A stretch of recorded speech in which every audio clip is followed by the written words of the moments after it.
Hey guys, good evening. आज मैं ये पीएम केयर्स फंड के बारे में चर्चा करने जा रहा हूँ। पिछले साल जब कोविड-19 भारत में शुरू हुआ था, उसके बाद इस कोविड-19 का मुकाबला करने के लिए, महामारी का मुकाबला करने के लिए ये पीएम केयर्स फंड की स्थापना की गई थी। ठीक है। और इसकी अगर हम बात करें, इसकी स्थापना और कार्यप्रणाली और खातों के संबंध में जो इसकी पारदर्शिता होती है और इसकी जो जवाबदेहिता, इसके लिए इसको आलोचना का सामना करना पड़ा। इसमें सबसे बड़ा इसका इशू ये था कि इसमें जो दानकर्ता थे, जिन्होंने डोनेट किया था पैसों को लेके, और इसकी जो राशि होती, जो अमाउंट होता है, कितना पैसा डोनेट किया गया, कितना नहीं डोनेट किया गया, इसका किसी ने खुलासा नहीं किया गया। और इस फंड का जो निजी रूप से ऑडिट किया गया है, ठीक है, इस फंड का जो है निजी रूप से वो ऑडिट किया गया है। हाँ। और भारत सरकार ने इस बात से इनकार किया है कि पीएम केयर फंड जो है वो एक सार्वजनिक प्राधिकरण है। ठीक, यहाँ पे आप ध्यान दीजिएगा। जबकि इसी निधि का जो है वो निजी रूप से ऑडिट किया गया, लेकिन सरकार ने इस बात से इनकार कर दिया या खंडन किया हुआ है कि यह एक सार्वजनिक प्राधिकरण है। और यहाँ पे ध्यान देने योग्य बात ये है कि इसका जो इस फंड पे जैसे आरटीआई वगैरह, आरटीआई का कानून, आरटीआई यानी राइट टू इन्फॉर्मेशन एक्ट 2005 का कानून इस पर लागू नहीं होता है। ठीक है। मैं यहाँ पे कह रहा हूँ तो कि टाइम्स ऑफ इंडिया ने बताया था कि पीएम केयर्स फंड की स्थापना के पहले 2 महीनों के भीतर लगभग 1.4 बिलियन यूएस डॉलर, लगभग 10,600 करोड़ रुपए की अनुमानित राशि प्राप्त की गई थी। ठीक है। इसमें से सबसे ज़्यादा अगर देखा जाए तो आपका ये 53% जो प्राइवेट सेक्टर्स के निगम और जो कर्मचारी थे उनके माध्यम से, और फिर जो 42% जो था इसका अमाउंट का हिस्सा, ये आपका पब्लिक सेक्टर के उपक्रमों और भारत में उनके कर्मचारियों के द्वारा। ठीक है। और जो शेष 5% बचा हुआ अमाउंट है वो आपका 5% व्यक्तियों से प्राप्त होता है। ठीक है। अब मैं यहाँ पे बात करने जा रहा हूँ, देखिएगा, इसमें आपको ये वीडियो इसमें शो कर रहा होगा पूरा। इसमें सुर्खियों में क्यों, इसमें आप देखिएगा, इसमें कहा गया है कि सुप्रीम कोर्ट ने पीएम केयर्स फंड के धन को राष्ट्रीय आपदा राहत कोष यानी national disaster relief fund NDRF में अंतरित मतलब ट्रांसफ़र करने से संबंधित एक याचिका को खारिज कर दिया है। इसके अन्य संबंधित तथ्य हम देखते हैं। इसमें कहा गया है कि सुप्रीम कोर्ट ने पीएम केयर्स फंड आपात स्थितियों में प्रधानमंत्री नागरिक सहायता और राहत कोष, इसका पूरा नाम है। ठीक है। इनमें कहा गया है कि यह कहते हुए कि ये 2 भिन्न भिन्न संस्थाएं हैं, कोर्ट ने पीएम केयर फंड से एनडीआरएफ में धनराशि के ट्रांसफ़र हेतु निर्देश देने से अस्वीकार कर दिया गया है। ठीक है। ये एनडीआरएफ यानी आपदा प्रबंधन अधिनियम, डिजास्टर मैनेजमेंट एक्ट 2005 के तहत स्थापित एक सांविधिक कोष है। ठीक है।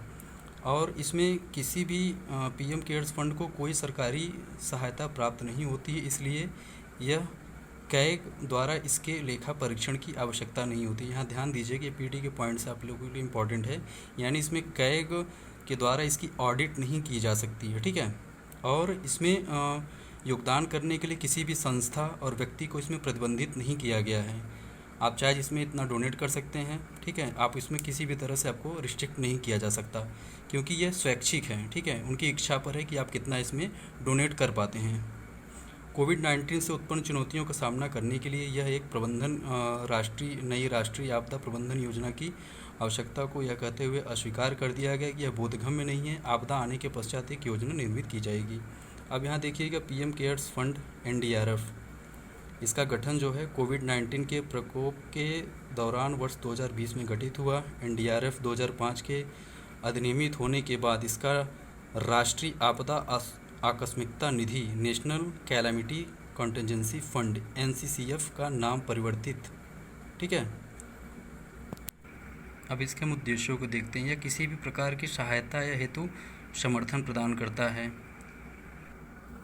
और इसमें आप देखिएगा, ये चीज़ है, स्वास्थ्य देखभाल या दवा निर्माण संबंधी सुविधाओं का निर्माण या उन्नयन करना, वित्तीय सहायता पहुंचाना तथा भुगतान के लिए अनुदान समर्थन करना, किसी भी खतरनाक आपदा की स्थिति या आपदा के दौरान आपातकालीन प्रक्रिया, राहत और पुनर्वास हेतु खर्चों को पूरा करना, गंभीर प्रकृति की आपदा की स्थिति में स्टेट डिजास्टर रिलीफ फंड को सहायता प्रदान करना। अब इसमें देखते हैं प्रशासनिक तंत्र। इसमें प्रधानमंत्री पीएम केयर फंड्स के पदेन अध्यक्ष हैं, यानी प्रधानमंत्री जी यहाँ पे इसके अध्यक्ष हैं, और रक्षा मंत्री, गृह मंत्री तथा वित्त मंत्री भारत सरकार इस निधि के पदेन न्यासी हैं, यानी इसमें कुल मिला के 4 लोग हो जाते हैं। एक में डिफेंस मिनिस्टर है, होम मिनिस्टर हैं और वित्त मंत्री जी हैं, ठीक है। न्यासी बोर्ड के अध्यक्ष यानी प्रधानमंत्री के पास है। न्यासी बोर्ड में 3 ट्रस्टी को नामित करने की शक्ति होगी।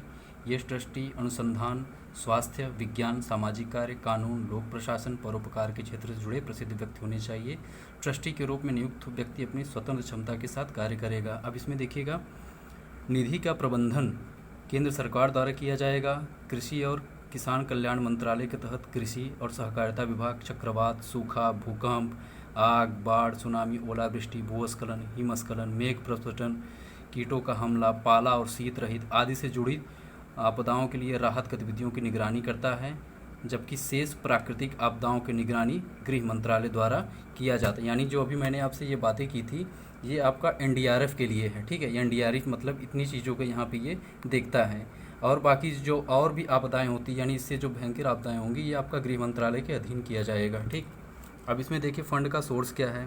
पूर्णतः स्वैच्छिक अंशदान है, यानी अपनी इच्छा से आप इसमें अंशदान कर सकते हैं पैसों का। FCRA के तहत छूट प्रदान की गई है, अतः विदेशों में स्थित व्यक्तियों और संगठनों से दान तथा आर्थिक सहयोग को स्वीकार कर दिया गया है। FCRA के बारे में चर्चा करूँगा, आप लोग वरी रहिएगा इसके लिए, ठीक है। और इसमें यहाँ पे NDRF की बात कर रहा है। कुछ वस्तुओं पर उपकर, उत्पाद शुल्क और सीमा शुल्क से संबंधित आरोपित कर संग्रहित किया जाता है और वित्त विधेयक के माध्यम से वार्षिक स्तर पर अनुमोदित किया जाता है। लेखा परीक्षण, निधि का लेखा परीक्षण स्वतंत्र लेखा परीक्षकों द्वारा नियुक्त किया जाएगा, जिनमें ट्रस्टियों द्वारा नियुक्त किया जाएगा।